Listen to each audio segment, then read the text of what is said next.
let's jump into the Hedera Hbar news. So we're going to show you guys this. Comes straight from Mason versus Louise. Please give him a follow. Great content creator. He takes a lot of deep dives, right? So here it is. Breaking. Hbar hosted Shinhan Bank's test for a stablecoin. They announced the successful completion of a stablecoin remittances POC pilot on, Hedera, obviously. This was in collaboration with SCB TechX and other financial institutions. Like I mentioned the last couple of weeks, what's been the main theme? If you had to pick one thing, if you've been tuning in 2-hour show on a consistent basis, financial institutions coming into crypto. What's that all about? You know, some people only pay attention to the meme tokens and so on, but in reality, if you're about that generational wealth, you got to pay attention to what financial institutions are tied into blockchain, distributed ledger technologies, and so on. So they made this post July 18th, 7:30 a.m. today. It's already been 80 retweets. I'm going to go ahead and like it. I'm going to retweet it. But I'm not going to just give you the banner. I'm going to jump into an actual thread. So this comes from Ledger Insights. Let's jump into this, guys. So here it is. Blockchain for banking news. Shinhan Bank, SCB TechX conducts stablecoin trial. Again, it's a trial on the Hedera DLC network, reported roughly about 11 hours ago. Here's Shinhan Bank. And here's the key thing, right? How many times have you guys heard me for over a year now talk about ISO 222? And I mentioned, what really stands out about that once we get full implementation, if you have a perfect case, and I'll mention it again, of like the Bank of Greece, who has a different alphanumeric type of code that looks similar to like alpha beta, like I'm part of Alpha Beta Kappa fraternity, little known fact, right? And we use a lot of the Greek characters, right? A lot of fraternities do this. You guys know this. And, one of the key things is I can imagine let's just throw it out there, like Athens, Greece or something, the Bank of Athens or the Bank of Greece. Can you imagine being a bank manager and you're sending over that ISO 222, or not ISO 222, like a Swift message, the old MT messaging system, literally to Korea, South Korea, right? And they use their own Korean characters. The message not only gets truncated, but it just gets garbled up, and then it causes you're not going to be able to do finality because your finality is literally a bank manager trying to stamp the approval. Like, all right, this guy's trying to move, $10 billion plus, right? It can't finalize because they can't understand what it says. But with ISO 222, it's not just about speed. It's basically interpreting these messages on the fly or at light speed, if you will. So I always mention that example. Again, boom, we finally got it because look, today, Korea's Shinhan Bank, you better believe it, and Siam Commercial's Bank, SCB TechX, said they completed a proof of concept POC to use these stablecoins on Hedera's public DLT. A major Taiwanese financial institution, again, key words here, financial institution, also participated in enabling cross-border remittances, not necessarily cross-border payments, but remittances and real-time foreign exchange FX in the Thai baht, Korean won, and the new Taiwan dollar. All right. For Shinhan, this is the second Hedera DLC trial. It has previously conducted one in conjunction with South Africa's Standard Bank. Both of the banks are on the Hedera Governing Council. So, we already know about the Hedera Governing Council. So incredibly impressive. Probably the most impressive governing council in all of crypto, right? We're going to read this quote. We're going to get down to a little bit more about this, but it states, stablecoins offer a low-cost, fast, and reliable way to transfer value across borders, which can help to increase the financial inclusion and improve access to financial services for individuals and businesses in the underserved communities.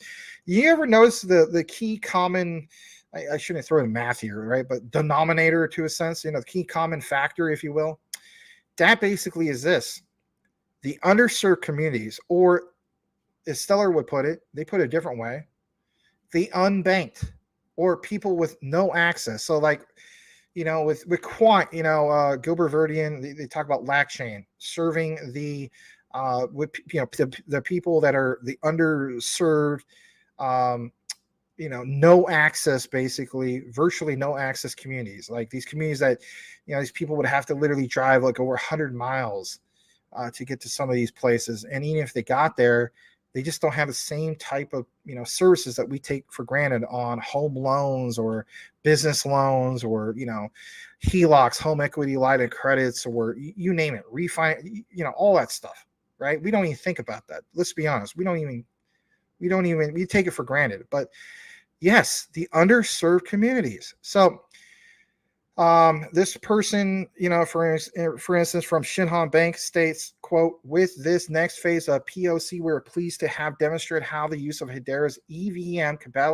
compatible technology helps eliminate intermediaries, reduce costs, and speed up the remittance process. I want to just state this real quick. Notice there's a lot of talk about EVM, right? You even had, remember a while back, ZK EVM for Polygon, Matic, and how that was big, because now you're going to onboard a whole bunch of devs from other ecosystems and so on. It was a big deal, right? We saw big, volume. But I think also, whether it's Polygon or, let's face it, Hedera and so on, the key is EVM compatible technology is a big deal. And if anything, we'll maybe take more of that more educational side of things of explaining to everybody why that's a big deal. Like sometimes you guys just want to know like what's moving the price and so on. But at the same time, it is worth finding out the educational side of it. Like, why is that? We're not going to do that today, maybe on a different show. But it states the reference to EVM is a nod to Hedera's smart contract capabilities, which are Ethereum compatible. So, I mean, we understand that when it comes to Stellar with the, their gossip protocol, consensus algorithm and so on, at the same time, whether it's Hedera, whether it's Quant, right, recognizing the old legacy systems, even with what slow Ethereum has to offer. To date, significant proportion of stablecoin uses has been for crypto transactions, with a substantial part of the balance for B2 or peer-to-peer payments. That usage has been, of course, for crypto transactions. Sorry, I read that wrong. While the average cost of remittances is 6%, according to the World Bank, the figure varies significantly worldwide.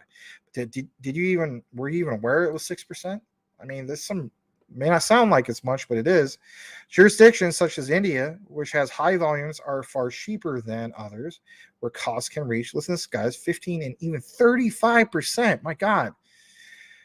All right, we know that Hedera is a low cost, probably the lowest cost, and maybe the fastest, right? And let's face it, the greenest of the green. Like less energy used in a whole year for Hedera. They do more transactions in less energy than BTC does in a whole year. I think we saw a stat a while back. But yeah, these low cost networks such as Hedera, a transaction costs a fraction of a cent. Like I think I used this example before, the price of a Luna Classic token, right? Pretty big stuff.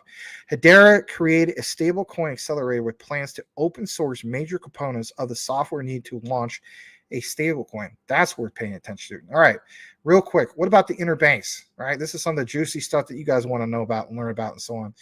So I'm going to read this part, and then after this, we'll conclude this, because some of this stuff can get kind of dry. But if we're going to talk about corresponding banking, let's pay attention to this real quick. So if you were not aware of it, correspondent banking usually means that banks have to keep accounts around the world to send payments. Think about that for a second, all right? And usually speaking, if it's tied into crypto, they are required to keep so much of it on a balance sheet, right? In regards to these liquid assets, if you will, right? We're not speaking to the choir here. A lot of us know this. With a stablecoin solution, though, they can use an intermediary currency such as a dollar stablecoin. I mean, you could apply the same method, technically speaking, to like Stellar. Hence why you see a lot of what's going on with Stellar, with USDC, with Circle, and so on. Some people even say, well, this applies the same example to Ripple, but instead of with for the retail sector, obviously with the banks through Nostra Vostro. says, hence each bank only needs to provide liquidity between its local currency and the dollar. Again, this, I know it's a Hedera segment, but this even fuels that debate even that much more of why you better believe that the banks are going to buy up a lot of XRP, because that creates, again, that whole situation of that on-demand liquidity. Again, I don't want to get into the whole concept about Nostra Vostra, but I got to give that honorable mention. For example, if someone in Korea wants to send money to Thailand, they could use a Shinhan Bank stablecoin. Now, this part is the juicy stuff. Listen to this, because it has to do with Hedera. And I think this is why Mason Versailles is basically highlighting some of these things. So Shinhan Bank, for instance, might maintain a private liquidity pool with the USDC stablecoin, enabling the Korean won to be converted to dollars. In turn, if SCB maintains a private liquidity pool between, and again, like I mentioned Stellar earlier, but this time, through Circle, USDC, and the Thai bot, if I'm pronouncing that right, I don't know if it's called bait or bot, the USDC Circle stablecoin received can be converted to bot, with each leg of the transaction costing a fraction of a cent. The payment transaction costs are tiny, so the real charge comes down to the FX margin. And of course, some of you guys do FX trading, foreign exchange trading and so on. My cousin Stephanie, she made an absolute fortune on it. So another issue with stablecoins is the scalability of public blockchains and, of course, DLT. Hedera, and listen to this, guys, with EVM smart contracts, and again, we'll do a proper deep dive, or not deep dive, but give you a little more explanation about EVM. They can do 300 transactions per second. Many transactions might not need smart contracts. And again, I'm not trying to keep pounding this home more about the whole concept of Ripple and FedNow, like we were talking about earlier in the show. But that is worth noting. I wasn't even intending to bring this as tied into what we were talking about earlier, because think about it, right? Many transactions might not need smart contracts. It is what it is. All right, so look more into that. These can use Hedera's native token service, which can scale up to 10,000 transactions per second. We also know that could even be much higher in the future with some updates. It is also working on a hybrid version that uses smart contracts for the issuer managing the stablecoin as opposed to every transaction. All right, that's big stuff. So what happens from here, we'll have to find out. But I'm glad that Mason Versailles tagged this, got the attention of the Hedera community and so on. Shout out to him. Give him a follow. Thanks again to Mason Versailles.